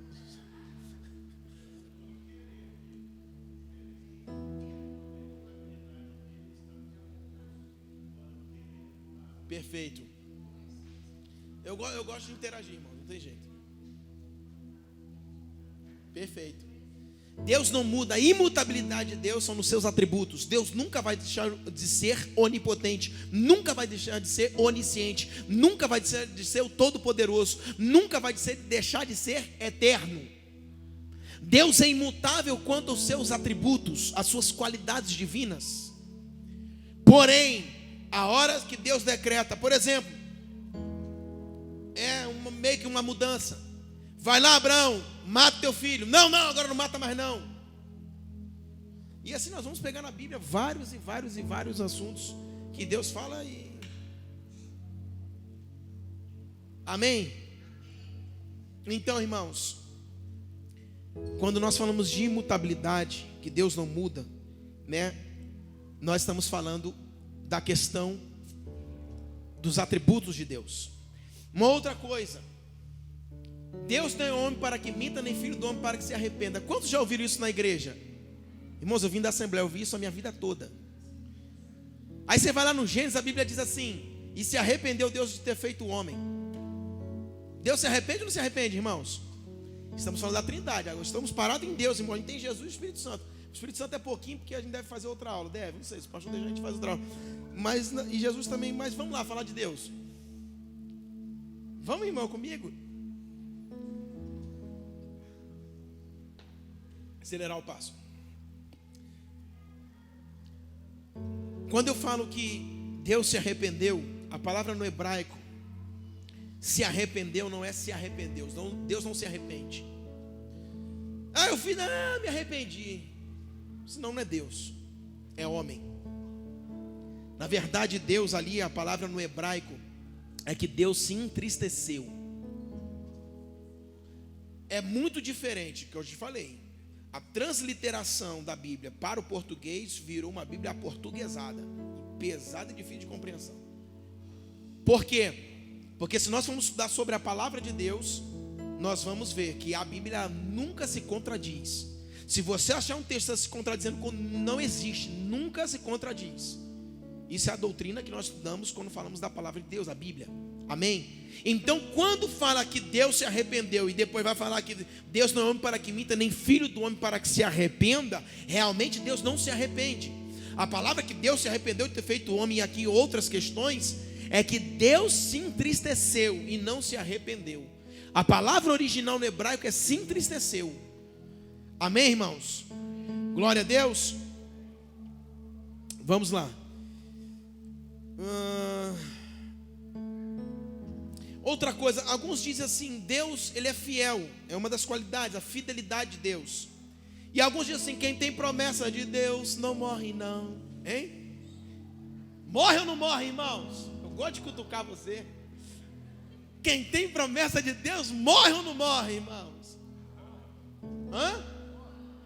Meu Deus, tá um não morre. Aí eu não sei quem você morre assim não. Pastor André tá um morre, não, morre. Um fala morre, o outro não. Ele fala morre não. Tá um eco. Morre ou não morre, irmãos? Quem tem promessa de Deus morre, irmãos. Por quê? Porque uma vez que Deus fez a promessa é sinérgica. A ação de Deus para o homem e o homem para Deus. A promessa de Deus é enquanto há aprovação. A promessa de Deus é enquanto você está enquadrado naquilo que Deus quer. Amém? Deus tem uma promessa que vai fazer acontecer, o teu ministério vai ser assim, irmão. Se você mais desviar, a culpa é de Deus, Ele tem que fazer? Ou você que tem que se consertar? Então essas promessas que nós falamos corriqueiramente nos cultos, nas campanhas por aí, etc. Quem tem promessa de Deus morre, irmãos. E outra coisa, Moisés, ele tinha uma promessa de entrar na terra prometida, e ele morreu lá no Monte Nebo vendo a terra prometida. E aí? Ele ia tirar o povo, ser conduzido esse povo para a terra prometida. Por ele ter ferido a rocha, lembra? Era para ter falado a rocha, ele foi lá e feriu a rocha. Por ter ferido a rocha, ele foi tirado, e aí ele vai subir ao Monte Nebo, e após subir ao Monte Nebo, ele morre. Isso significa, ele tinha uma promessa de entrar na terra, mas ele apenas viu a terra. Há uma configuração que depois, na transfiguração, ele foi lá e pisou na terra, mas é uma outra coisa. Nós estamos falando em vida. Moisés entrou na terra, mas depois de morto. Na transfiguração, Moisés e Elias vão aparecer lá. Foram transfigurados. Então eles pisaram na terra. Mas Moisés estava morto. Depois foi uma questão de transfiguração. Mas em vida ele sobe ao Monte Nebo e morre. Então nós temos que tomar cuidado a respeito das coisas. A fidelidade de Deus. Deus é fiel. Deus trabalha em nós para que nós viéssemos ser cada vez mais fiéis. Sim. Mas existe uma participação do homem nisso. A questão não é monérgica, a questão é cinética, é sinergia.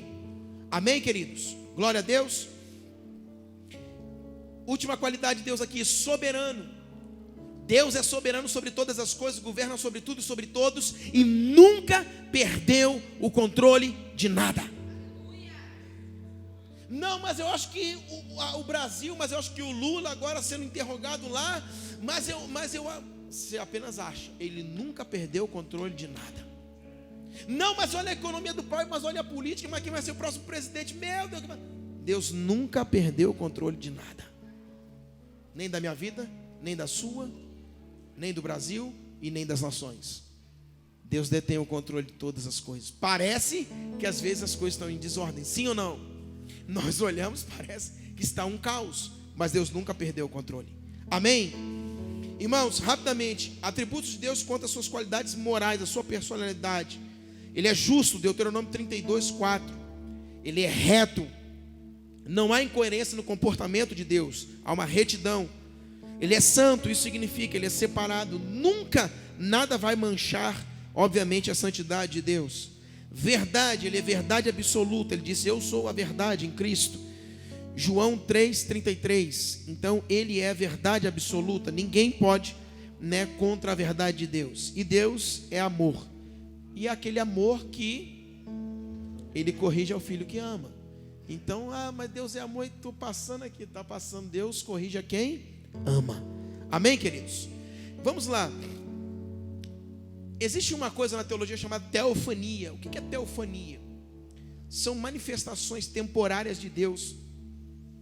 São aparições. Então quando você olha na antiga aliança, por exemplo, em Gênesis 16, 7 a 14, Gênesis 22, de 11 a 14, vão aparecer algumas teofanias, que são, presta atenção, ninguém nunca viu a Deus,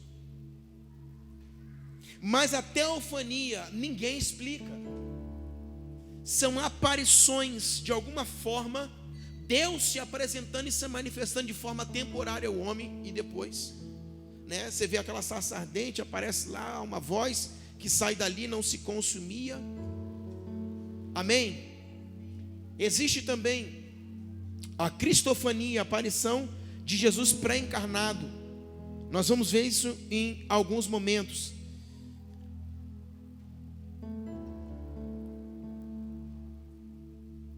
Amém, queridos? Vamos para Jesus, para a gente correr para o final aqui. A deidade de Cristo, vamos lá, irmãos. Por que nós paramos e falamos bastante dos atributos? Porque nos atributos, quando não falamos de trindade, esses atributos, Jesus e o Espírito Santo também têm esses atributos. Então Jesus também é onisciente, onipotente, onipresente, é eterno, tudo isso. Quando fala que ele estava lá no princípio, quando fala que ele morreu antes da fundação do mundo, porque ele já estava lá, então ele também é eterno. A Bíblia vai dizer que Jesus, ele é o Pai da eternidade. Então tudo que nós vimos de Deus, há uma configuração para Cristo também. Algumas diferenças há, por exemplo, a deidade de Cristo, teologicamente deidade fala da divindade de Cristo, que é uma grande incógnita, uma grande interrogação na teologia. Por quê, irmãos? Porque como vai falar que Deus, o Deus Filho se materializou e agora Deus tomou a forma de homem? Há uma diferença entre nós e Jesus, qual? Nós nascemos de mulher, como Jesus também nasceu. Porém, descerá sobre ti o Espírito Santo e o poder do Altíssimo te envolverá. Envolveu Maria e ela gerou do Espírito. A minha mãe não gerou do Espírito, nem a tua, mas Maria foi gerada do Espírito. Por isso que a divindade, a deidade de Cristo, nós temos que acreditar, porque Jesus não veio do homem. O Espírito Santo descerá sobre ti, o Espírito Santo te envolverá. Envolveu e ela começou a gerar do Espírito. Então quando falamos, não, mas Deus não podia ter tomado a forma de homem, Deus não veio à terra. E a deidade, a divindade de Cristo muitas vezes é uma incógnita, mas ela é real. Por quê? Porque não veio da semente humana, veio da semente de Deus. Aleluia, glória a Deus. Quando nós falamos, irmão, dos atributos, Jesus, há um ensinamento, há dois ensinamentos, que Jesus, quando estava na terra, há uns dizem que ele usou dos seus atributos, e há outros que dizem que não usou dos seus atributos. A maior vertente, o maior pensamento é que ele não tenha usado dos seus atributos divinos. Por quê? Porque há uma explicação lógica. Há algumas, como fala, a teologia não consegue explicar na sua totalidade Deus. Alguns momentos que você depara, em poucos momentos, que realmente você fala assim, aqui Jesus parecia ser Deus. Parecia que ele era onipotente, onipresente, mas a maioria das vertentes diz que ele não usou dos seus atributos divinos. Por quê, irmãos? Há uma lógica, porque se Jesus também, ele tem todas as suas qualidades como Deus na terra, o que você ia falar da morte dele? Morreu como homem, mas é mole, ele era Deus. Olha como é difícil explicar. Ele sempre foi Deus, tá? A gente vai chegar lá.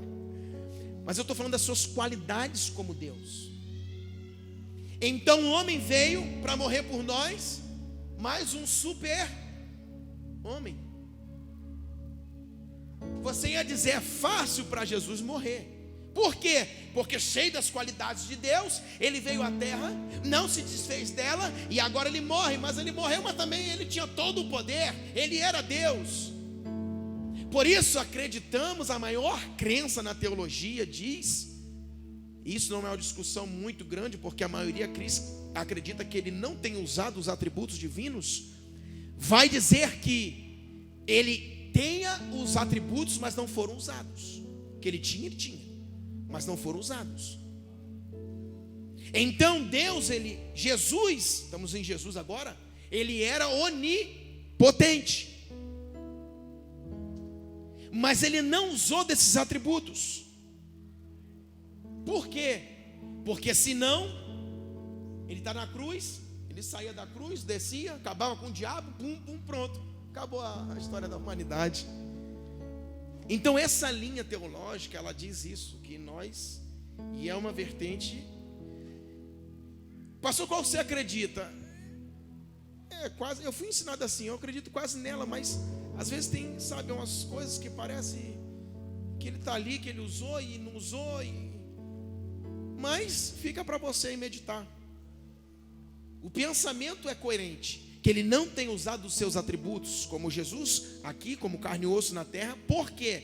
Porque ele não ia usar devido a ser acusado de ser Deus. Então, ele veio cumprir uma missão na terra, mas sendo com todas as qualidades de Deus, seria fácil. O difícil é ele cumprir todo o propósito de chegar até a cruz, morrer por nós, sem as qualidades de Deus. Aí você diria, aí valeu a pena. Por quê? Porque Filipenses vai dizer que ele se despojou de toda a sua glória. Isso significa, ele não deixou de ser Deus, ele não deixou os seus atributos, porém, ele se despojou de toda a sua glória, e ele, tomando a forma de servo, se colocou na forma de homens. Amém? Então nós acreditamos que Jesus aqui, ele tinha os atributos. A maior vertente é que ele não tem usado esses atributos para não conjecturar algo, para você não pensar que seria fácil a missão dele. Porque para um homem ir para a cruz é difícil, agora para Deus seria fácil. Amém? Então assim é essa questão desse pensamento. Mas por um outro lado, Jesus, ele é 100% homem, 100% Deus. Amém? Diz a Bíblia que ele, tomou a forma de servo, e achando na forma de homem, ele foi semelhante aos homens, fazendo-se semelhante aos homens. Ele tomou a forma de homens. Então ele teve uma semente, uma fecundação do Espírito Santo. Pastor, como explicar isso? Não sei. É milagre, é poder para os que creem. A Bíblia se discerne pelo Espírito. Jonas engoliu o peixe ou o peixe engoliu Jonas? Eu creio que a Bíblia diz. Se a Bíblia tivesse falado ao contrário, eu também cria, porque a Bíblia foi quem disse. Aleluia! Então, irmãos, aqui nós vemos que Jesus também era 100% homem, 100% Deus. Isso significa, irmãos, que por ter uma semente de Deus e não do homem, ele também tinha a sua divindade. Isso chama de deidade de Cristo. Então a divindade de Deus é muito perguntada, é muito falada, porém é uma realidade. Jesus realmente era Deus. Pastor, aonde que a Bíblia diz isso? João capítulo 1. O verbo estava com Deus e o verbo era Deus. Quem é esse verbo? Jesus, ele era Deus. Amém? Então João capítulo 1, verso 1 já vai dizer da deidade de Cristo, pela sua forma de fecundação e pelo como ele foi gerado, não foi de semente humana, mas foi de semente de Deus. Isso significa sendo 100% homem, 100% Deus.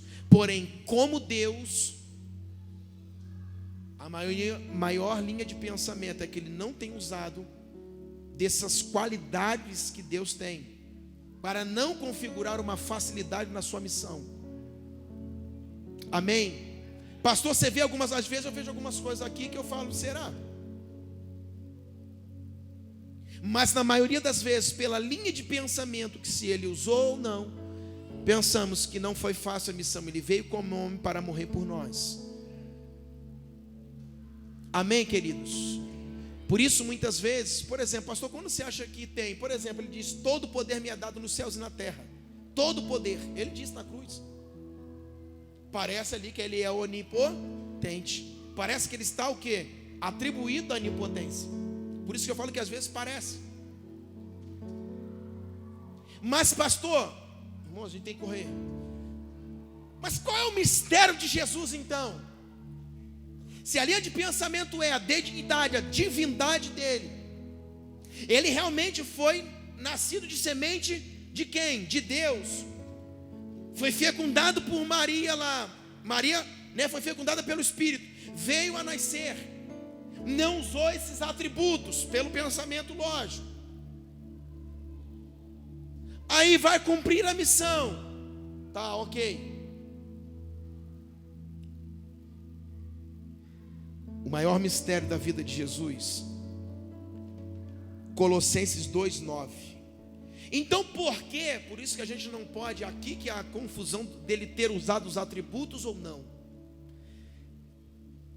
O que divide essa vertente é Colossenses 2:9.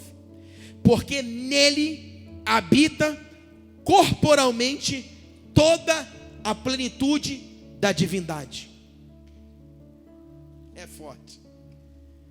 Porque nele habita corporalmente toda a plenitude da divindade. E agora? Alguém explica a Deus aí? Nele habita corporalmente toda a plenitude da divindade.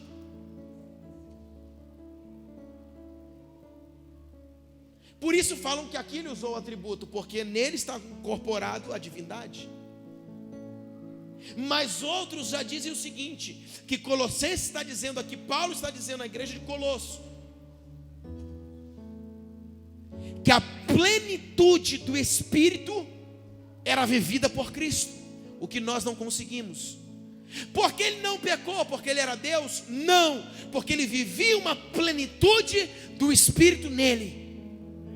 Plenitude fala de totalidade, fala de ser completo. Parece que nós vivemos com um copo pela metade. O vaso nunca está cheio, mas Jesus só andava com um vaso transbordante. Esse é o mistério. Mas por que Jesus então parecia Deus? A vertente diz porque ele usava as qualidades de Deus, mas porque pelo Espírito ele tinha total plenitude, era completo. Por isso se posicionava contra o pecado, por isso operava o que operava.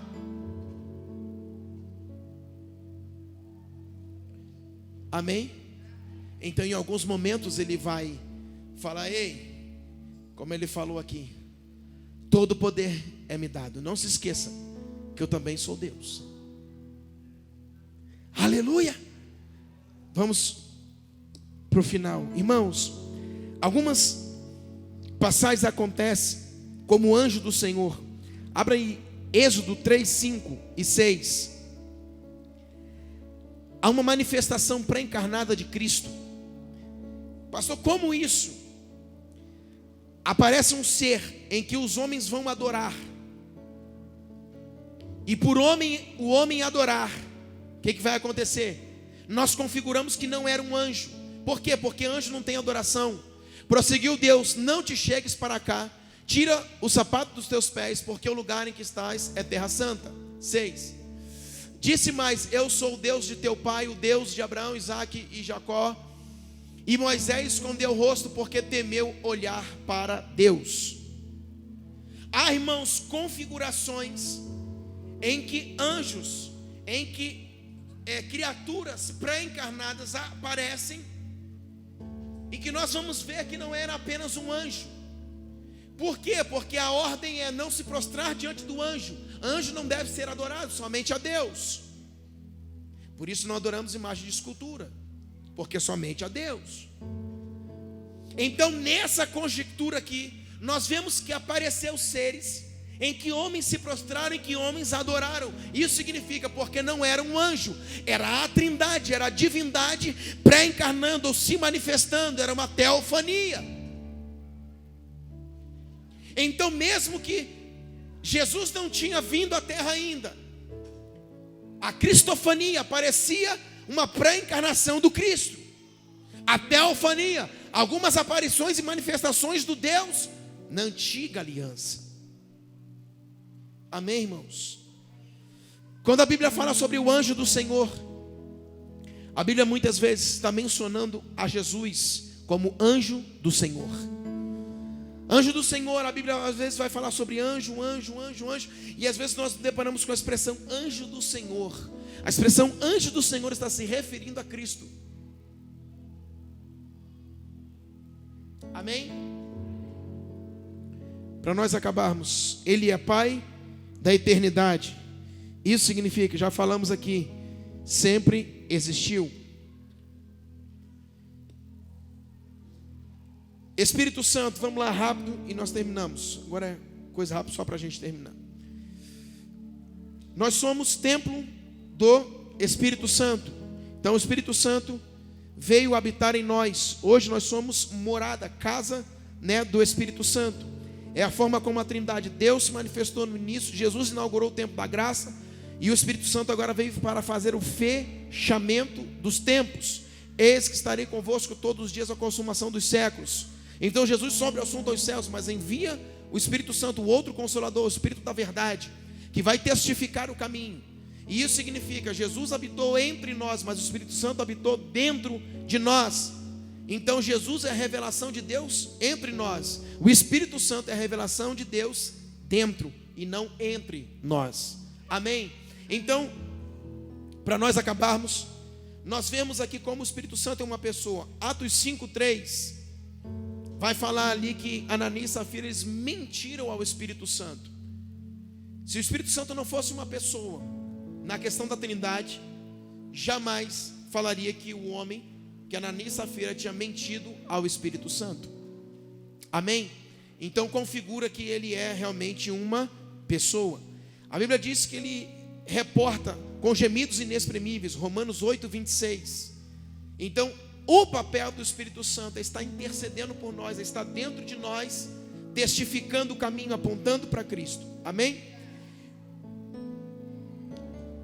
A Bíblia vai dizer assim em João: e quando vier, convencerá o mundo do pecado, do juízo e da justiça.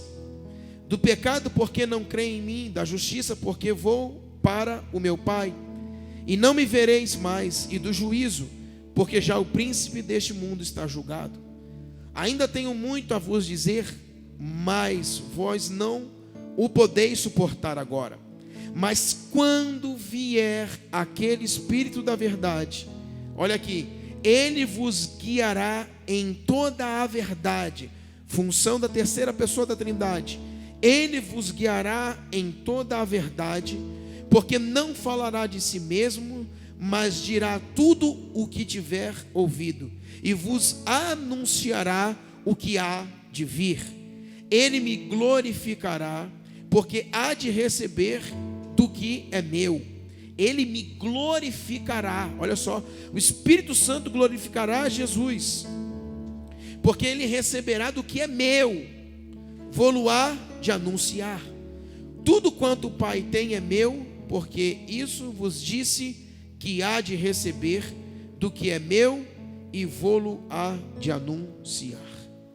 Então, para nós acabarmos, a função do Espírito, a terceira pessoa da Trindade, que veio estar conosco, veio fazer morada dentro de nós, a função dele é testificar o caminho.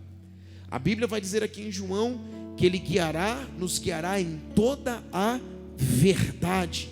E a Bíblia vai dizer aqui que ele vai testificar, ele vai glorificar a Cristo. E aí nós nos arrumamos na questão da Trindade, e aqui a gente acaba. Então, se o Espírito está glorificando a Jesus, que é o Filho, isso está significando, quando o Benerrim escreve Bom Dia Espírito Santo, foi muito bom para nos relacionarmos com o Espírito Santo, porém, Jesus é o caminho, ele vai testificar para o caminho. O Espírito Santo tem que nos levar ao caminho, tem que nos levar a Cristo. Então é errado a gente só se relacionar com o Espírito esquecendo de quem? Do Cristo. Porque Jesus disse aqui, ele me glorificará. Então o Espírito Santo, assim como a antiga, olha para mim, aqui a gente acaba, assim como a antiga aliança é um apontamento profético, está apontando para Cristo, o Espírito Santo que está aqui também, ele não está apontando para lá, ele está apontando para aquele que já veio, que é Jesus. Então a antiga aliança aponta para Cristo, mas o Espírito também aponta para Cristo. Lembrai-vos, passado, lembre-se, lembrai-vos daquilo que Jesus vos diz. Então na Trindade a gente se arruma. Quando vamos orar, quando vamos falar com o Pai, vamos ajeitar na nossa vida a Trindade, o que cada um é nesse negócio. Se não vira uma salada, a gente se relaciona até de forma errada. Amém? Fique de pé comigo, em nome de Jesus.